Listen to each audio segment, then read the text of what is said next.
Hello everyone, good afternoon. Sage here, live from the Kalkine studios, and you are watching the Mid-Market Pulse. Let us see how the Australian market is trading today.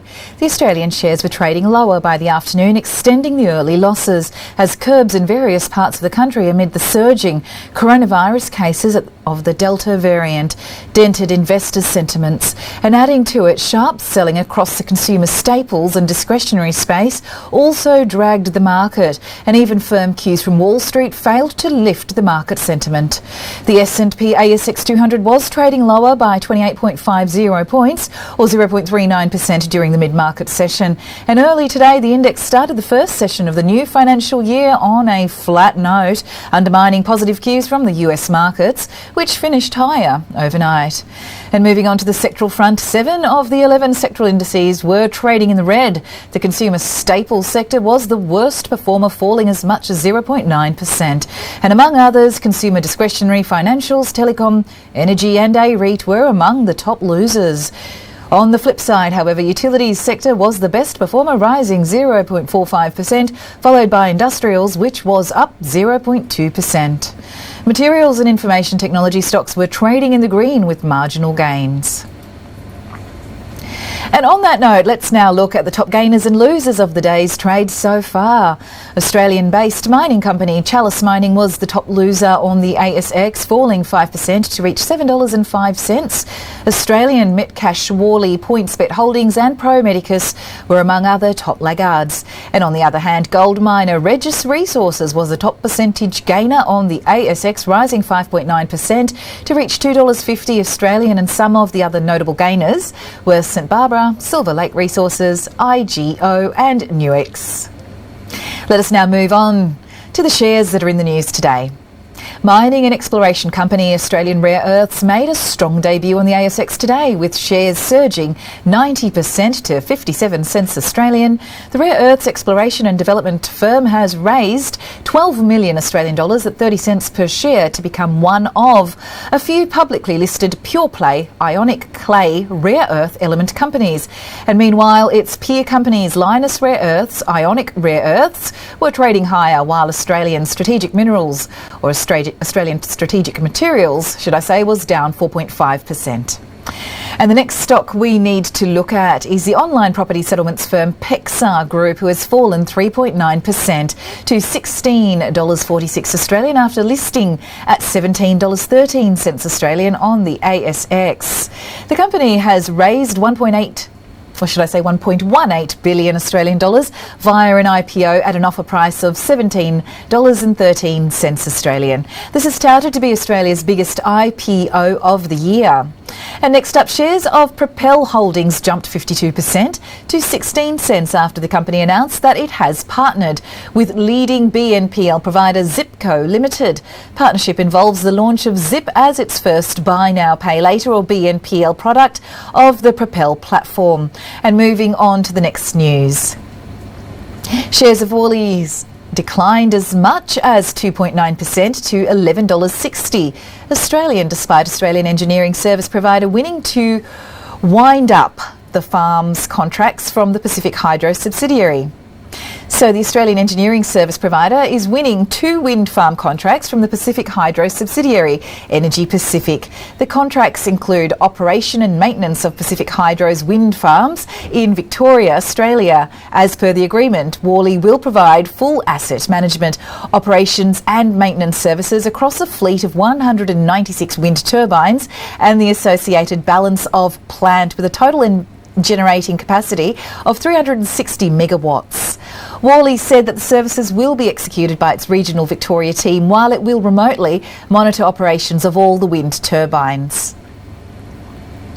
And now let's look at the next company. Shares of Auckland Airport fell over 1% to reach $6.70 Australian after the New Zealand-based airline hub kept its earnings guidance unchanged for the financial year 2021. The company cautioned that ongoing uncertainty around the international travel may impact passenger numbers and related revenue for the remainder of the calendar year. And the company's chief executive, Adrian Littlewood, said earnings forecast for financial year 21 is unchanged from the prior guidance, with a loss after tax in range of 35 to 55 million Australian dollars. In going forward, the main New Zealand airport expects total retail income for financial year 22 to be in the range of 25 to 35 million Australian dollars, citing that the earnings are likely to be impacted by a slower than previously anticipated recovery in passenger numbers. And the company expects steady recovery in international passenger numbers and those business lines linked to passenger volumes, including retail and transport, from early in the calendar year 2022. And moving on now to the next news, the share price of Lendlease Group declined 4.65% to $10.93 Australian after the property and infrastructure development company issued a profit warning for financial year 21. The company expects statutory profit in the range of 200 to 320 million Australian dollars after tax, as challenging operating conditions associated with COVID-19 continue to affect its operations globally. The company said that it has taken a range of mitigating actions to help the group navigate its adverse environment. And let's now look at the next share. Pharma major Besoblast rose over 2% to $2.02 after it provided an update on programs for the chronic low back pain due to degenerative disc disease. And the company, which is also listed in the US, has requested a meeting with the US Food and Drug Administration to seek approval for the drug following its latest phase of trials. And Mesoblast plans to leverage the results from a planned US trial to support potential product approvals in both the US and EU to provide regulatory harmonisation, cost efficiencies and streamlined timelines without initiating an EU trial. And moving on now to the next share, Cooper Energy shares price dropped 2.9% to reach 25.2 cents Australian after the company downgraded its production guidance for the financial year 21, citing interruptions to operations during May and June. And the full year production guidance has been revised to 2.6 million barrels of oil equivalent, while sales forecast has been lowered to 3 million barrels of oil equivalent.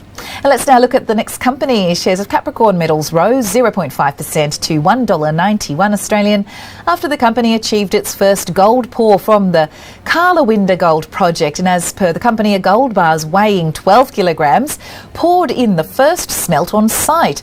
The first gold pour indicates a significant milestone for the company, and focus is now on ramping up the project to full operations as efficiently as possible, it said.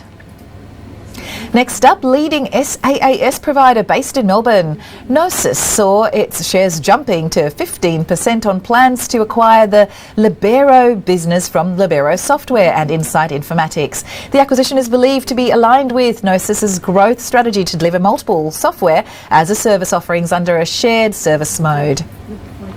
The company growth strategy constitutes a progressing growth program to empower the company to scale its international operations, attain new development competencies and enlarge sales offices while preserving a cost-effective shared services model. Copper and Gold Explorer is next. Native Mineral Resources Holdings has inked a deal for the divestment of its Mount Morgan exploration tenement, and the company has signed a binding term sheet for the sale of the project to GBM Resources. Let's now take a look at the next company. Leading supplier of high-performing graphene products, First Graphene has released a white paper confirming the novel method for producing green hydrogen and advanced graphite products. The patented process can convert petroleum feedstocks into graphite, graphene and clean hydrogen, and the company is seeking partners from the industry for developing collective pilot programs and advancing commercialisation prospects. And lastly, emerging leader in the fast-growing global cyber safety industry, Family Zone Cyber Safety, has signed an agreement regarding the acquisition of an innovative US-based classroom management technology business. And now we'll take a glimpse at the Asian markets' performance. The Asian markets were trading mostly lower in the opening trade as rising coronavirus cases in the Asia-Pacific region weighed on the market sentiment. Japan's Nikkei fell 0.5%, while China's Shanghai Composite fell 0.05%. Hong Kong's Hang Seng dropped 0.6% and Seoul's Kospi slipped 0.35%. And meanwhile, New Zealand's benchmark S&P NZX 50 was trading flat with a negative bias.